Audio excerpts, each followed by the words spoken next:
राजा के यहाँ महात्मा एक भिक्षा लेने के लिए जाते हैं और महात्मा भिक्षा लेने के लिए उस राज्य में पहुंचते हैं। फिर राजा उनसे बोलता है महात्मा से कि महात्मा हम तुम्हें भिक्षा क्यों दे। भिक्षा उसे दी जाती है जो हमें कुछ दे, तो तुम मुझे कुछ दो, ज्ञान दो तो मैं तुम्हें भिक्षा दूंगा। तो वो महात्मा राजा से बोलते हैं, हे राजन, कहो तुम क्या बोलना चाहते हो और क्या प्रश्न पूछना चाहते हो, हमसे पूछो।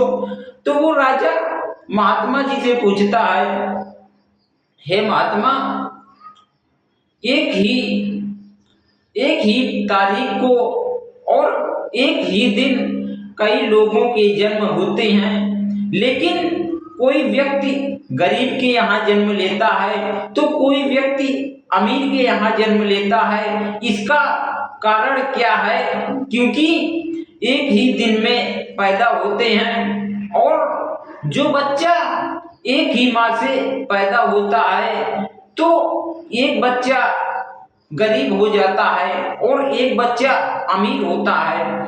तो महात्मा उस राजा से बोलते हैं कि हे राजन, इसमें भाग्य की बात होती है कि जो व्यक्ति अच्छा कर्म करके आया है तो उसे कमाया हुआ धन मिल जाता है, और जो व्यक्ति अच्छा कर्म करके नहीं आया, दान पुण्य करके नहीं आया और लोगों की मदद करके नहीं आया अगले जन्म में, तो उसे गरीबी मिल जाती है और उसे कमाना पड़ता है। और जो पुण्य करके आया है तो उसे कमाया ही मिल जाता है, उसे कमाने की जरूरत नहीं पड़ती है। तो राजा साहब बोलने लगे कि महात्मा जी, तुम्हारी बात तो सही है कि ये सब कर्मों का फल है। यदि जो व्यक्ति दान पुण्य और पूजा भगवान की करता है तो उसे अगला जन्म अच्छा मिलता है, और जो व्यक्ति ये कुछ नहीं करता है, दान पुण्य और लोगों की सहायता नहीं करता है, तो उसे मनुष्य योनि में जन्म नहीं मिलता है। क्योंकि मनुष्य का धर्म है, हमें भगवान की पूजा करनी चाहिए और लोगों की हेल्प करना चाहिए, लोगों का सम्मान करना चाहिए और लोगों की मदद करनी चाहिए। किसी राज्य में एक राजा था और वो राजा जंगल में घूमने के लिए गया, और वो घूमते ही देखता है कि एक देवगढ़ खड़े हुए हैं, इसी जंगल में घूम रहे हैं, उनके हाथ में एक बड़ा सा रजिस्टर है। तो उन्होंने, उस राजा ने देवगढ़ के पास गए और देवगढ़ से बोला कि हे देवगढ़, आप कौन हो और यहाँ क्यों घूम रहे हो? तो वो देवगढ़ बोले कि मैं यमलोक से आया हूँ और यहाँ घूम रहा हूँ। इस रजिस्टर में क्या है? राजा पूछते हैं। तो वो देवगढ़ बोला कि इस रजिस्टर में जो व्यक्ति अच्छा कर्म करता है, भगवान की पूजा करता है, उसी का नाम इस रजिस्टर में लिखा हुआ है। राजा साहब उनसे बोलते हैं कि हे महाराज जी, इसमें रजिस्टर में खोलिए, देखिए कि इसमें मेरा नाम कहाँ पर लिखा हुआ है। तो वो देवगढ़ सारा रजिस्टर खोल डाला, लेकिन उस राजा का नाम कहीं नहीं लिखा था, क्योंकि राजा भगवान की पूजा नहीं करता था, क्योंकि राजा बहुत ही दानी था और लोगों की मदद करता था, लोगों का साथ देता था। इसी प्रकार से राजा को पूजा करने का भी समय नहीं मिलता था। फिर राजा काफी नाराज था कि मैं भगवान की पूजा नहीं करता हूँ क्योंकि मुझे समय ही नहीं मिलता है। कुछ दिन बाद फिर उसी जंगल में राजा साहब गए, और राजा साहब जब वहां जाते हैं तो देखते हैं कि फिर से वही देवगढ़ वहां पर मौजूद है, लेकिन अब इस बार रजिस्टर वहां पर दूसरा है। तभी राजा साहब उस देवगढ़ से पूछते हैं कि हे राजा साहब, हे देवगढ़, इस रजिस्टर में अब आज आप देखिए कि इस रजिस्टर में मेरा नाम कहाँ पर है, क्योंकि ये रजिस्टर तो उससे छोटा दिख रहा है, ये वो वाला रजिस्टर नहीं है, ये कौन सा रजिस्टर है। तो वो देवगढ़ बोलते हैं कि राजन, इस रजिस्टर में उन लोगों का नाम है जो गरीब लोगों की मदद करते हैं और असहारों लोगों का सहारा बनते हैं, उन्हीं व्यक्तियों का इसमें नाम है। तो उस देवगढ़ उस रजिस्टर को खोलते हैं तो उसमें देखते हैं कि राजा साहब का नाम पहले से ही पहले पन्ने पर ही है, क्योंकि राजा साहब लोगों की, अपने प्रजा की बहुत ही ज्यादा हेल्प करते थे। इसी कारण उन्हें समय एक भी दिन का नहीं मिलता था, एक भी घंटे का राजा को समय नहीं मिलता था। तो हमें समय मिले या ना मिले पूजा करने का, लेकिन हमें लोगों की मदद करना चाहिए, हर तरह से लोगों की मदद करना चाहिए। जिस लायक हम हैं उस तरह से हमें लोगों की हेल्प करना चाहिए, क्योंकि जो मनुष्य के काम आता है उसे इंसान कहते हैं, और जो दूसरे का दर्द अपनाता है उसे भगवान कहते हैं। और जो मनुष्य के काम ना आए तो वो मनुष्य फिर किस काम का, वो तो उसे तो शैतान ही अच्छा है। कि जो व्यक्ति दूसरे लोगों का साथ देता है वही व्यक्ति मानव कहलाने का अधिकार होता है उसी व्यक्ति को।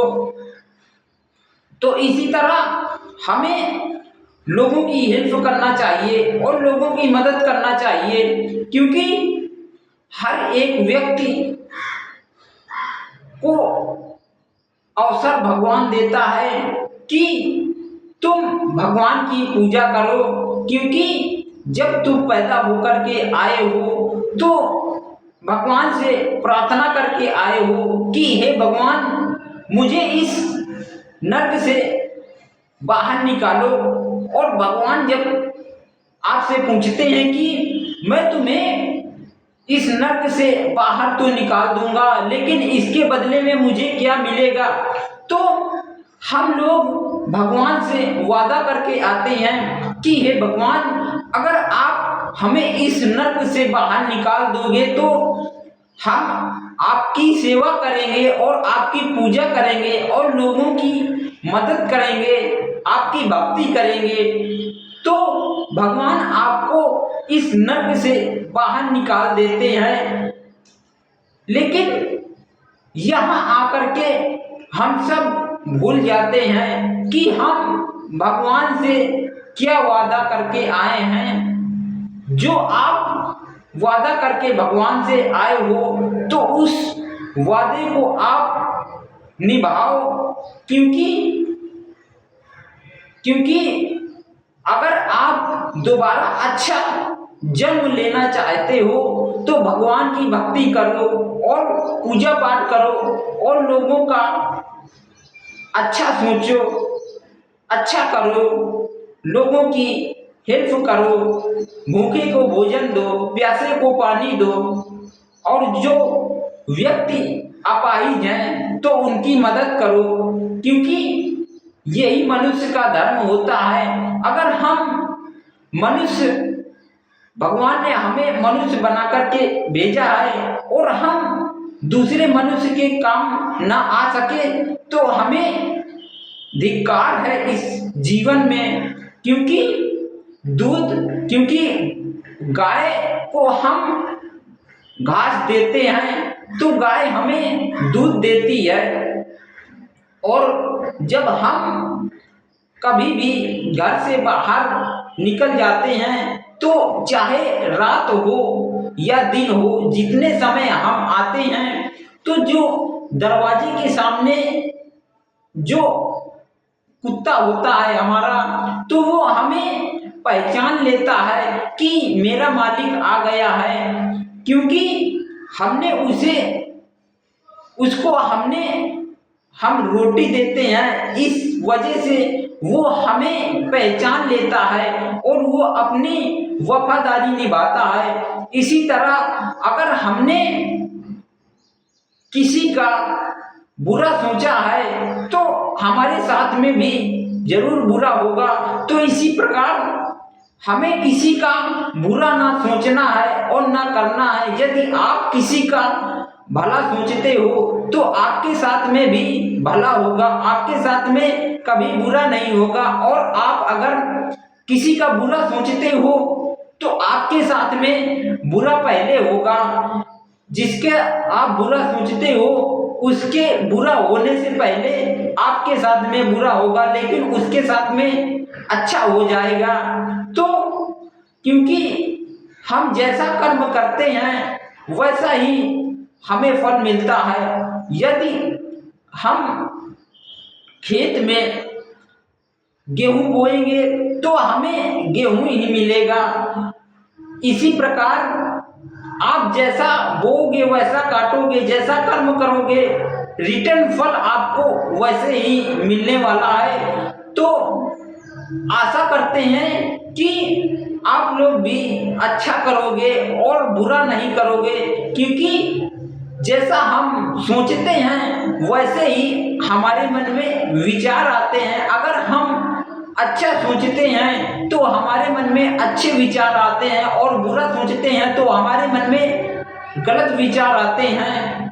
तो इसी प्रकार हमें गलत कभी नहीं सोचना है। और यदि हम गलत लोगों की संगत करेंगे तो वो हमें गलत सिखाएंगे और गलत राह पर ले जाएंगे। यदि आप एक चोर का साथ करते हो तो वो आपको कभी भी अच्छी राह नहीं देगा, वो आपको चोरी के बारे में ही सिखाएगा कि ये कार्य कैसे से कैसे करना है। और यदि आप किसी गुरु महात्मा संत का साथ कर लेते हो तो वो आपको बहुत सागर से पार करने को सोचेगा, क्योंकि वो महात्मा भगवान की भक्ति में लीन रहता है। तो वो भी सोचता है कि जिस लोगों को हम साथ में रखें तो उन लोगों का भी भवसागर से पार हो जाए। तो इसी तरह हमें अपने से अच्छे लोगों का साथ करना है, तो तभी ही हमारा उद्धार होगा।